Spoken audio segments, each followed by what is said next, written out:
ओम शांति। 22 सितंबर 2025। बाबा के महावाक्य।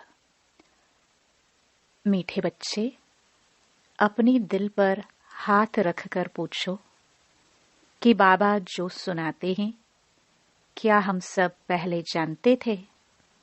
जो सुना है उसे अर्थ सहित समझकर खुशी में रहो। प्रश्न: तुम्हारे इस ब्राह्मण धर्म में सबसे अधिक ताकत है कौन सी और कैसे? उत्तर: तुम्हारा यह ब्राह्मण धर्म ऐसा है जो सारे विश्व की सद्गति श्रीमत पर कर देते हैं। ब्राह्मण ही सारे विश्व को शांत बना देते हैं। तुम ब्राह्मण कुलभूषण देवताओं से भी ऊंच हो। तुम्हें बाप द्वारा यह ताकत मिलती है। तुम ब्राह्मण बाप के मददगार बनते हो। तुम्हें ही सबसे बड़ी प्राइज मिलती है। तुम ब्रह्मांड के भी मालिक और विश्व के भी मालिक बनते हो। ओम शांति। मीठे मीठे रूहानी सिखिलदे बच्चों प्रति रूहानी बाप बैठ समझाते हैं। रूहानी बच्चे जानते हैं रूहानी बाप एक ही बार हर 5000 वर्ष के बाद आते हैं जरूर। कल्प नाम रख दिया है जो कहना पड़ता है। इस ड्रामा की अथवा सृष्टि की आयु 5000 वर्ष है। यह बातें एक ही बाप बैठ समझाते हैं। यह कभी भी कोई मनुष्य के मुख से नहीं सुन सकते हैं। तुम रूहानी बच्चे बैठे हो। तुम जानते हो बरोबर हम सभी आत्माओं का बाप वह एक है। बाप ही बच्चों को बैठ अपना परिचय देते हैं जो कोई भी मनुष्य मात्र नहीं जानते। कोई को पता नहीं गॉड व ईश्वर क्या वस्तु है। जबकि उनको गॉड फादर बाप कहते हैं तो बहुत प्यार होना चाहिए। बेहद का बाप है तो जरूर उनसे वर्षा भी मिलता होगा। अंग्रेजी में अक्षर अच्छा कहते हैं हेवनली गॉड फादर। हेवन कहा जाता है नई दुनिया को और हेल कहा जाता है पुरानी दुनिया को। परंतु स्वर्ग को कोई जानते नहीं। सन्यासी तो मानते ही नहीं। वह कभी ऐसे नहीं कहेंगे कि बाप स्वर्ग का रचयिता है। हेवनली गॉड फादर यह अक्षर बहुत मीठा है और हेवन मशहूर भी है। तुम बच्चों की बुद्धि में हेवन और हेल का सारा चक्र सृष्टि के आदि मध्य अंत का बुद्धि में फिरता है। जो जो सर्विसेबल है सभी तो एक रस सर्विसेबल नहीं बनते। तुम अपनी राजधानी स्थापन कर रहे हो फिर से। तुम कहेंगे हम रूहानी बच्चे बाप की श्रेष्ठ ते श्रेष्ठ मत पर चल रहे हैं। ऊंच ते ऊंच बाप की ही श्रीमत है। श्रीमत भगवत गीता भी गाई हुई है। यह है पहले नंबर का शास्त्र। बाप का नाम सुनने से ही झट वर्षा याद आ जाता है। यह दुनिया में कोई भी नहीं जानते कि गॉड फादर से क्या मिलता है।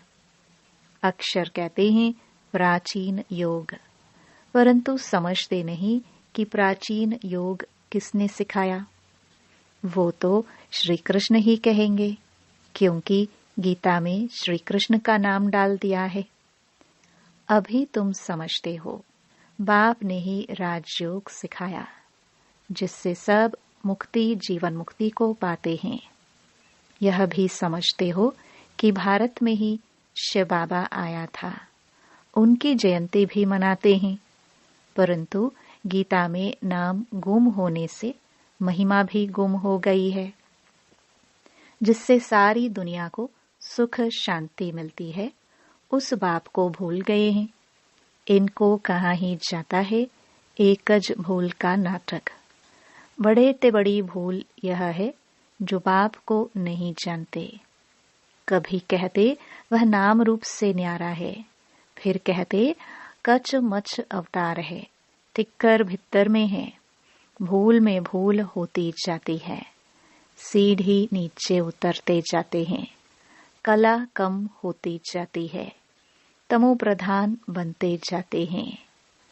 ड्रामा के प्लान अनुसार जो बाप स्वर्ग का रचयिता है, जिसने भारत को स्वर्ग का मालिक बनाया, उनको ठिक्कर भित्तर में कह देते हैं।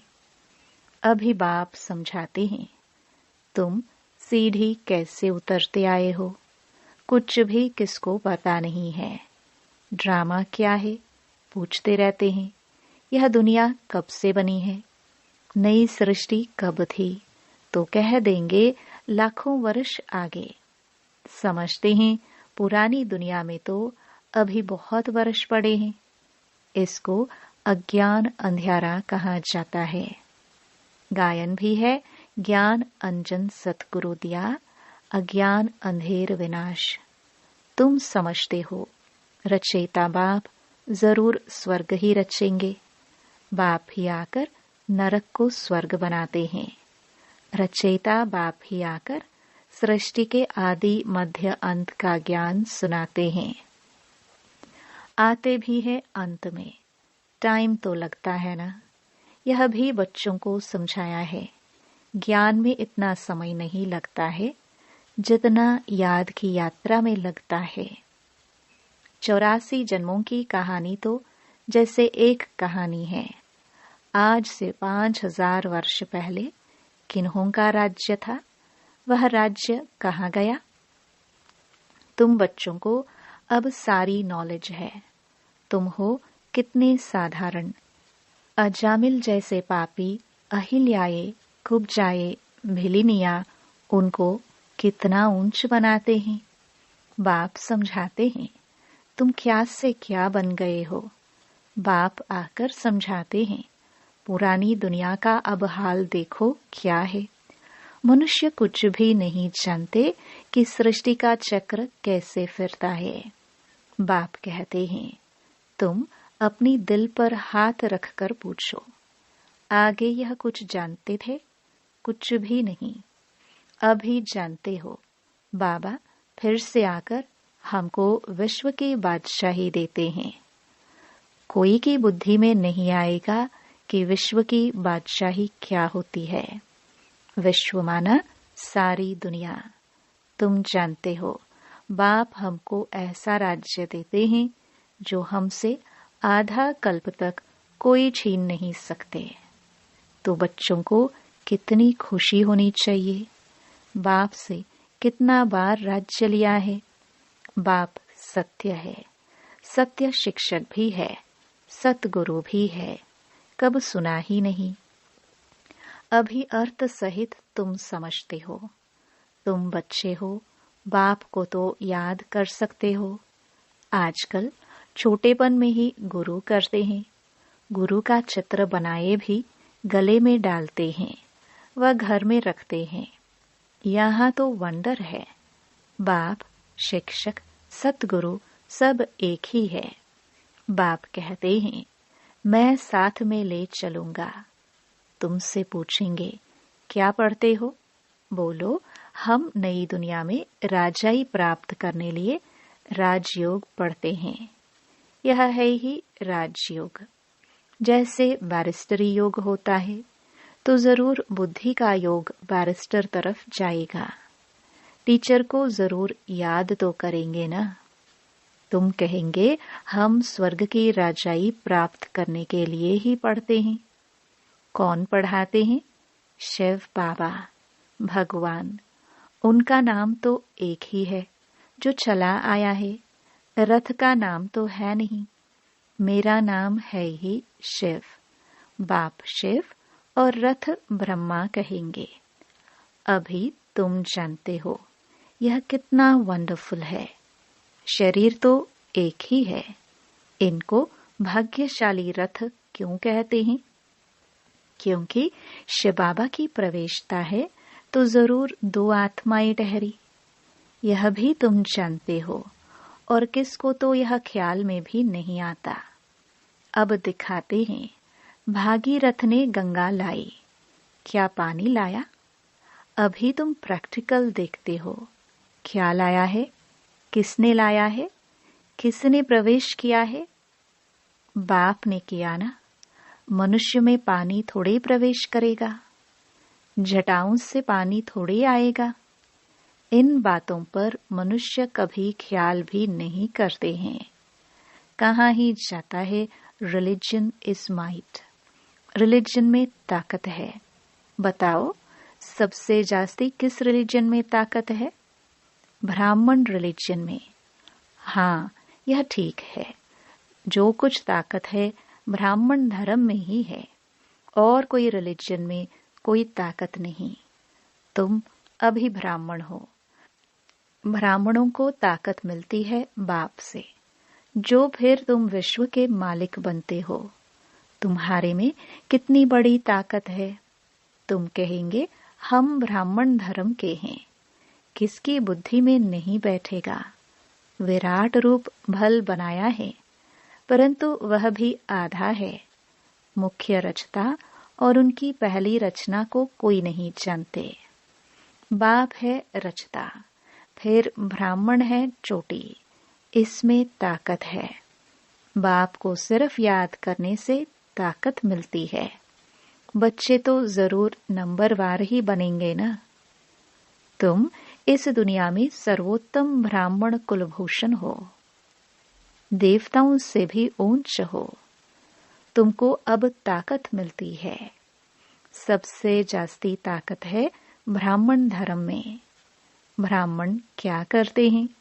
सारी विश्व को शांत बना देते हैं। तुम्हारा धर्म ऐसा है जो सर्व की सद्गति करते हैं श्रीमत द्वारा। तब बाप कहते हैं, तुमको अपने से भी ऊंच बनाता हूँ। तुम ब्रह्मांड के भी मालिक, विश्व के भी मालिक बनते हो। सारे विश्व पर तुम राजाई करेंगे। अभी गाते हैं ना, भारत हमारा देश है। कभी महिमा के गीत गाते, कभी फिर कहते भारत की क्या हालत है। जानते नहीं कि भारत इतना ऊंच कब था।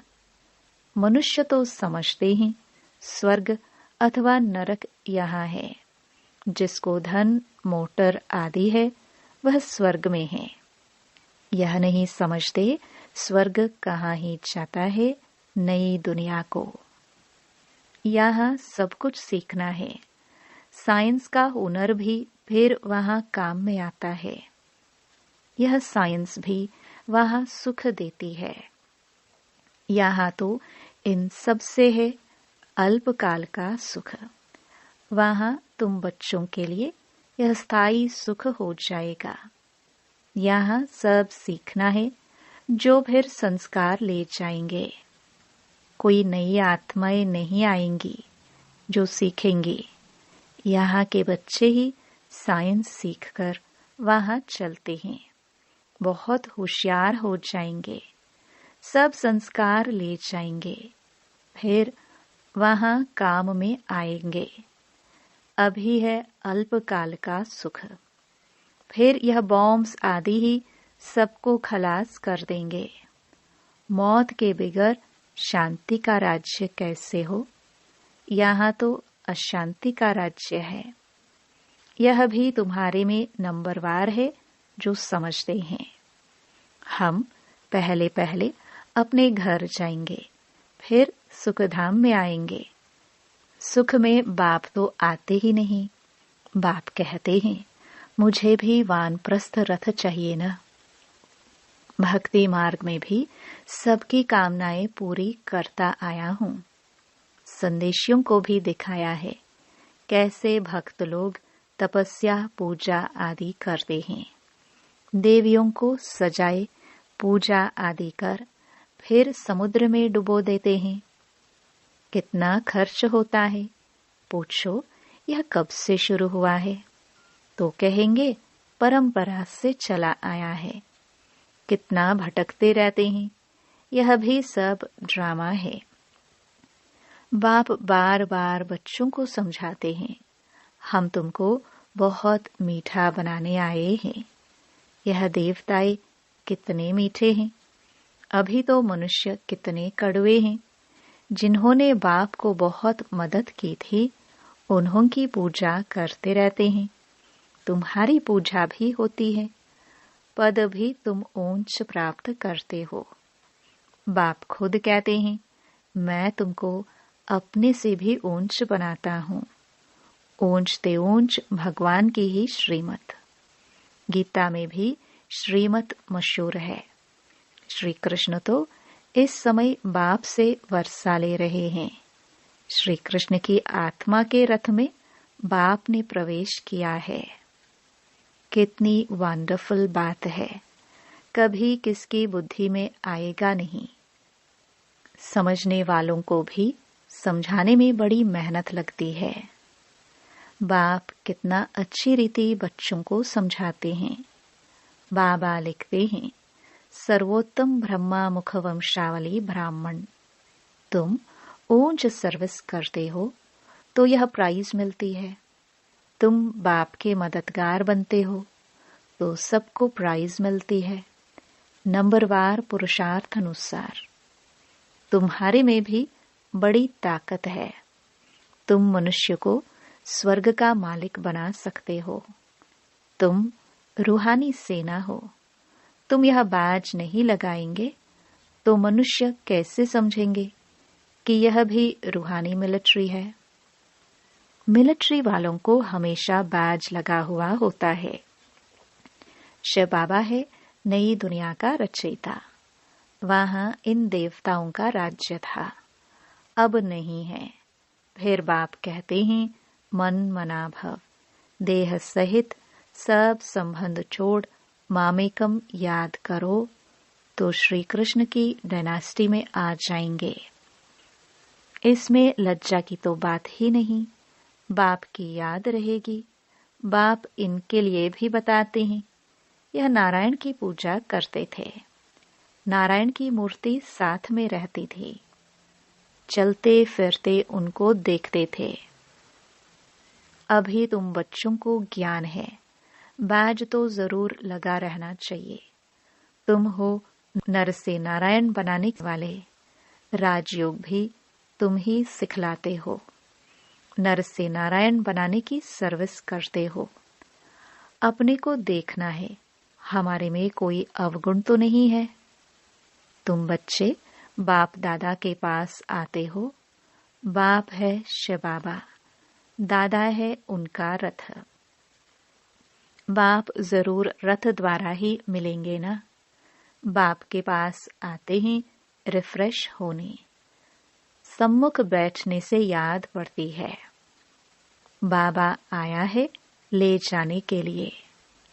बाप सम्मुख बैठे हैं तो जास्ती याद आनी चाहिए। अपनी याद की यात्रा को वहां भी तुम रोज बढ़ा सकते हो।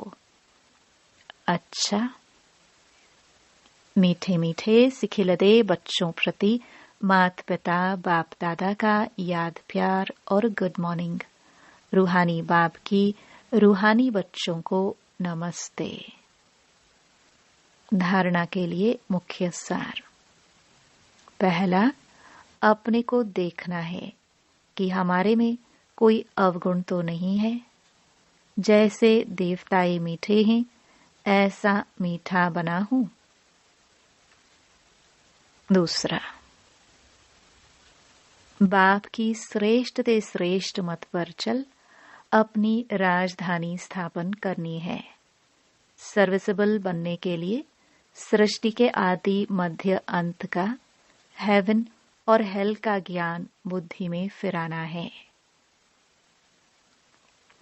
वरदान, खुदाई खिदमतगार की स्मृति द्वारा सहज याद का अनुभव करने वाले सहज योगी भव।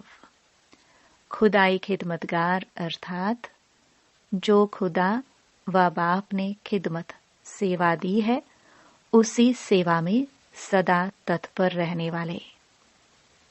सदा यही नशा रहे कि हमें स्वयं खुदा ने खिदमत दी है। कार्य करते हुए जिसने कार्य दिया है उसको कभी भूला नहीं जाता। तो कर्मणा सेवा में भी यह स्मृति रहे कि बाप के डायरेक्शन अनुसार कर रहे हैं, तो सहज याद का अनुभव करते सहज योगी बन जाएंगे। स्लोगन: सदा गॉडली स्टूडेंट लाइफ की स्मृति रहे तो माया समीप नहीं आ सकती। अव्यक्त इशारे: अब लगन की अग्नि को प्रज्वलित कर योग को ज्वाला रूप बनाओ। जितना स्थापना के निमित्त बने हुए ज्वाला रूप होंगे उतना ही विनाश ज्वाला प्रत्यक्ष होगी। संगठन रूप में ज्वाला रूप की याद विश्व के विनाश का कार्य संपन्न करेगी। इसके लिए हर सेवा केंद्र पर विशेष योग के प्रोग्राम चलते रहे तो विनाश ज्वाला को पंखा लगेगा। योग अग्नि से विनाश की अग्नि जलेगी, ज्वाला से ज्वाला प्रज्वलित होगी। ओम शांति।